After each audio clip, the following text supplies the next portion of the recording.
Okay, so 10 years. 10 years of additive How manufacturing. long were you at HP before additive manufacturing? I've been at additive manufacturing 10 to 12 years, and I've been 29 in the company. Okay. It's probably another 15 or 16 years before. Okay. So yeah, 12 years because you announced in 2014, and Yeah, so you started. we announced the technology in 2014, but I started in 2013 combining two roles, and then I moved full-time to 3D printing probably in And 2015. what's your role exactly in the beginning in the 3D printing team? I'm the one that did the business plan for Okay. all the business plan, forecasting, So- where to So enter. you were the one that sold it to To the company, which go to market, etc. So obviously we've learned a lot since then, but that was my role, more the business. It was more Ramon, you knew Ramon, right? Yeah, Ramon of Pastor. course. Ramon was more the technical side, R&D, and I was more the business. The business side, okay. So what was the most difficult time you went through in these years? I think the most difficult time was we as an industry had a set of expectations, everybody. And I think that was probably those times where we saw that the market was not growing through expectations. It was probably one of the hardest, how to readjust the business and the company towards that, right? There is other companies that they did not survive that process, that they went IPO for billions and then eventually they were sold by pennies. But anyway, that was a difficult process. And was there a time that HP said, if we don't meet this particular goal, we're pulling the plug? I don't say it like that in these corporations. You know it. You want to be responsible for your business, and that's what we've done. And I think we've done a tremendous job navigating through this. Then COVID came, which was not easy, held on investments and transformations. At the same time, we were able to help with COVID. It was a disruption, but it had a positive angle because you were able to help in areas that other technologies, other businesses couldn't. But overall, I think we've navigated fantastically. I think we are in a great place. We are set for growth. You were saying during the presentation that now it's one of the highest growing businesses. We're growing on a 25% basis. There's not many businesses that grow, so especially a certain size. Yeah. So I think good momentum. We're doing good. I think we're at the best time of our 10 years. I think it's a great place to be, and with a lot of learnings. We started this journey 10 years ago, wanting to disrupt production and change the way that things were manufacturing, and I think we are achieving that. And based on the momentum that we're seeing right now in the market across different industries, I'm confident, and I think it's a proof point that we're achieving that. Yeah, it's not the first time I've heard this kind of story in companies that started working with additive in their business, not necessarily in hardware. And in the beginning, it looked like a money-losing business, and then it became the business that is helping take the company. Right. When everything else is stable. It keeps growth. And honestly, we don't see it like a peak. We see a sustained trend of momentum, right? And across the different countries, especially US, growing very fast, but even Asia and Europe in different buckets, right? Germany maybe a little bit more stagnant, but other places in Europe growing fast. So no, we're very excited. It's a good place to be, very excited where we are on the momentum that we have. We're having a great 10-year anniversary. Getting back to what we were saying, 10 years ago, did you think you'd be at this point? To be fair, when we started, we thought adoption of 3D printing in general would have skyrocketed.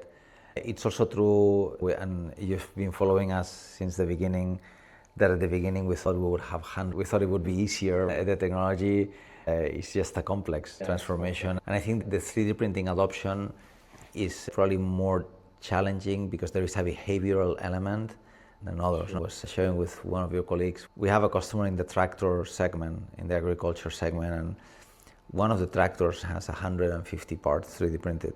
It's mind-blowing, right? A joystick, a bunch of parts. The same company has another tractor model that has 3. I was asking the management, what if you see the benefit of 3D printing, why? And it's like, no, that engineering team is very forward-thinking versus that other one. So which means there is still a behavioral element on risk that is very hard to change, right? Yeah, absolutely. But I was talking with Sasha before about the fact that, so today it makes sense that somebody wouldn't use 3D printing because somebody would say they want to maybe make money short term. There are more mature technologies for a lot of things. But a kid or a young person that starts to use 3D printing and they want to make things, it's impossible to think that they would be making them another Right, way, right? right. If they start with that, it's very unlikely that they would go I agree. to something I else. think that's why when my management asks me, this is going to be a fantastic industry. Yeah, It's just a matter of when, right?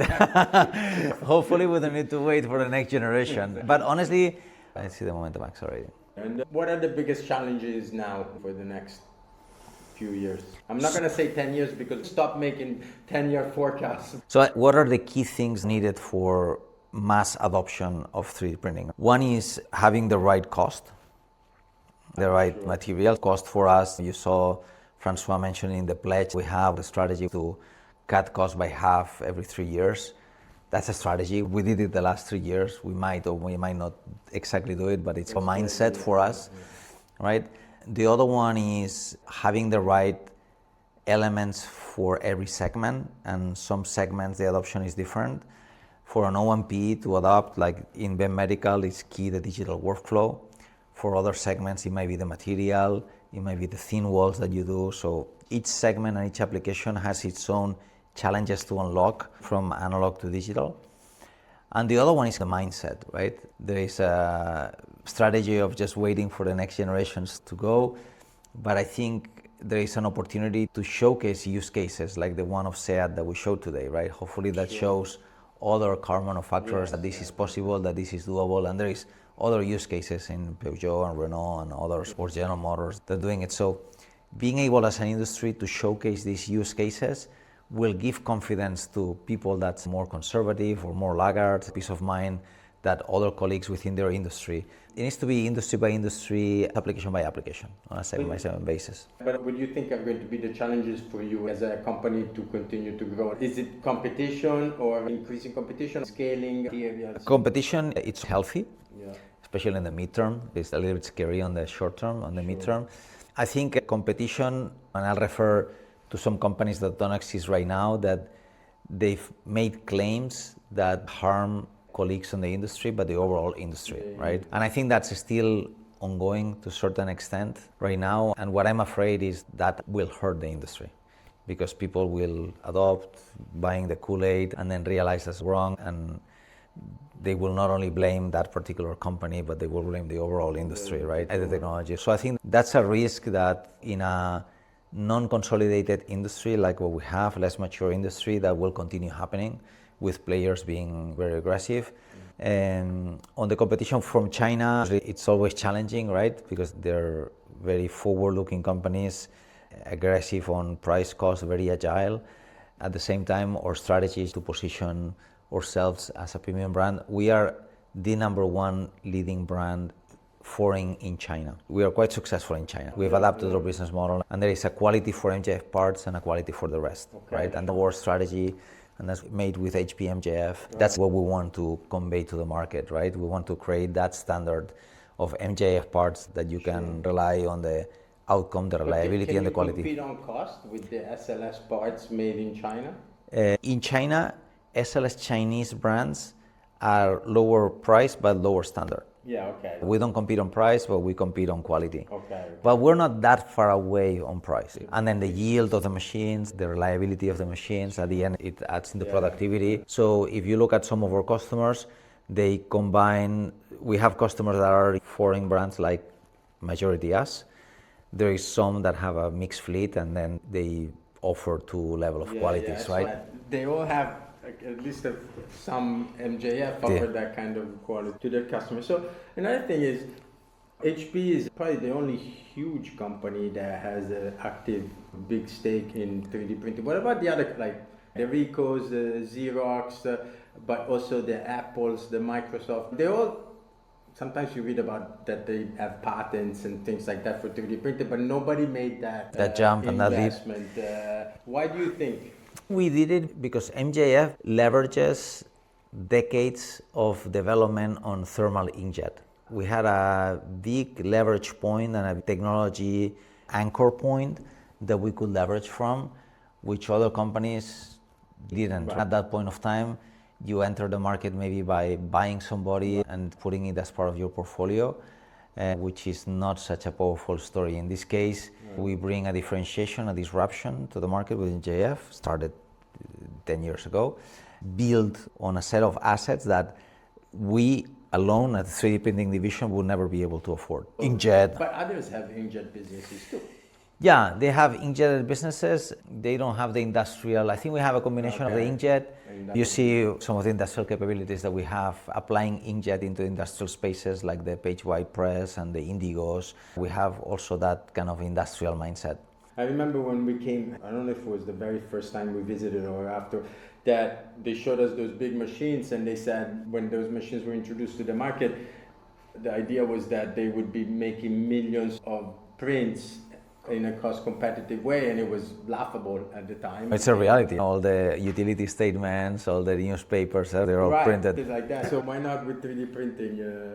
Maybe, but the thing is that third dimension brings along an order of magnitude of complexity. Yes, that brings a lot of complexity in the shrinkage. What do you see as the short-term most important market segments? Right now we're seeing a lot of growth on automotive, despite probably small base. And when you say growth, do you say growth in parts, in machines installed? We always measure it on parts. That's how we are measured right now. The machines come afterwards. When you have parts demand, then you have machine needs. Orthotics and prosthetics, we see a lot of growth, and despite the growth we're seeing, we see that the adoption of digital is below 7-8%. So there is a lot of 90+% of the market is not adopted, so a lot of opportunity. Defense and drones, it's a growth area, right? It's a huge growth area. Drones, it's both aerial, but also submarine and water drones. We believe there is two areas of growth for us. One is the whole data center business. There is a lot of fluid management requirements because these data centers get hot. That's true for metals, but also for polymers. That's one. The second is everything that's robotics. Robotics is just gonna go. I was talking to a service bureau after the session we had here yesterday. I went to talk to one of our customers, and they were telling us that they have several machines filled up by robotic companies. So that's the next area of growth. Right now, it's probably only prototyping on the development phase that the companies are iterating the science, but eventually, when it goes to production, some parts will be on other technologies, but many parts will make sense to do on 3D. Absolutely. They're intricate, they need to be light, they need to iterate, they need ventilation. In general, it seems like those products that didn't exist before additive, that started existing after additive, they look at additive as a... When you don't have any legacy, you don't constrain yourself as an engineer. You are not constrained by decades of history of that product being designed on a given way. Yeah, so these are all good indications of a bright future. How the 1200 system fit into all of this, like into the decreasing cost per part, increasing accessibility, but also exploring maybe new businesses? The 1200, it's a fundamental step of bringing a production-ready technology into the hands of early product development, in-house. That's what we need to bridge, and that's what is the huge opportunity. Besides being a machine that is more accessible, both in terms of price, in terms of where you can put it, we'll have much more people doing it, so it's a great prototyping and iterating machine. Most of our customers prototype and iterate because they want to bring a product to production.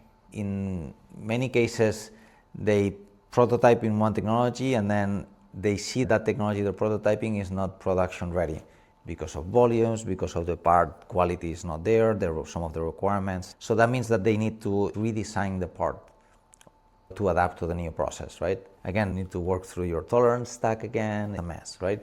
So this is an opportunity help customers start designing their parts with a production-ready technology that will avoid any change on process through their product development cycle. Besides then being a super efficient prototyping machine that fits into a kind of an office environment, that it's clean. So even for customers that are just wanted to do some prototypes or some concept tests, it's basically a great solution. But on top, that's why we made it MJF, because MJF, it's a production-ready technology. So they can develop the product, qualify, even do a short production run in the machine in-house, and then once it's ready, whether they have the production in-house or they subcontract it to somebody else, they can do it in the same technology. How has the availability of new AI tools affected your business, but also how companies maybe use your technology? I think AI is going to democratize 3D printing in a way we haven't seen it until now. We were talking about video editing, talk about designing this. It was 2 or 3 hours a few years ago. Now it's half a minute, right? Prompt or half a minute, right? I think this is more for consumer parts or trinkets or toys. Eventually we'll find a way to engineering parts, right? So it's just going to help the creation of content, no? That's number one. The second is we leverage AI technologies to make our products better and perform better, right? You saw Ocado and the tolerance stack and making sure that you get consistent results, machine to machine, side to side, etc. There is a lot of technology inside there, powered by AI, that enables us to do that, right? That's number one. And then second, we're going to be leveraging also the AI, for instance, for the dual tone. So people can basically take advantage of that technology and overlay some graphics, QR codes, or text on the parts very easily with a prompt. So those are some of the areas that we're seeing. You're not thinking of bringing back full color printing anytime soon? Not right now. We don't see the market right now. We felt the market wasn't ready for it. We saw some developments. Our customers have the machines. We have the technology, inkjet technology exists. So if that market opportunity arises, we're probably in the best position to do it, and we have all the color pipeline and everything ready. So another thing about color, the Bambu Lab phenomenon, a lot of it has to do with color, but not all of it. What impact do you think that will have on your business in terms of competition, but mostly in terms of broadening the potential user base? I view it positively. I don't see competition head-to-head with Bambu Labs. It's obvious we're in very different market spaces. We've basically made the choice to focus on production. And in industrial production, with that positioning, I only see it as an advantage because it's going to broaden the availability of people being aware and knowing about 3D printing. Obviously, if Bambu Labs decides to go in industrial, then it will be a different story.